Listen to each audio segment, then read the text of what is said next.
Hey guys, I've always wanted to make flaxseed gel, so I bought some flax seeds and I decided to show you guys how I make the flaxseed gel.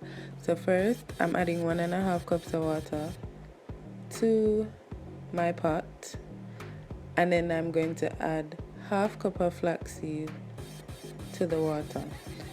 Now the water isn't supposed to be boiling, but with filming and setup and everything, by the time I got around to adding the flaxseed to the pot, it started to boil.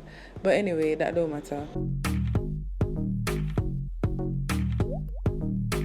So here I'm just mixing it to get it to thicken, because it's supposed to be kind of gooey and stringy, and that's when you know it's ready to strain.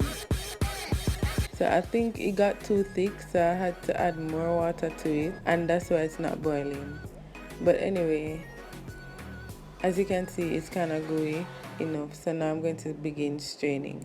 So I put it in my strainer and just shake and try to separate as much gel as possible from the seeds. And since it's a half cup of flaxseed, it's supposed to get a good amount of gel. So right here, I think it started to get too thick.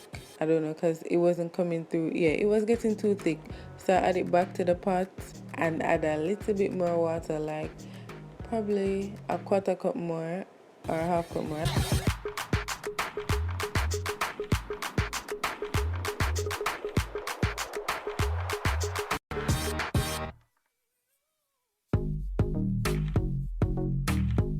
So as you can see, I got some more gel from the seeds, and then I realized that it was going through really slowly and it wasn't that thick.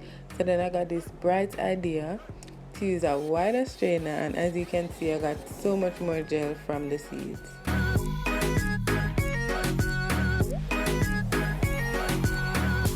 So after that, now I got a clean jar, wash it with soap and everything, and then I add vitamin E oil for preservative, and I use my essential oil. This is grapefruit essential oil, because the flaxseed gel doesn't really have a pleasant smell. And then I'm adding it to my jar. As you can see, it's kind of messy, but it's not that messy, because when you scoop up the gel, like all of it comes up in your hand at once.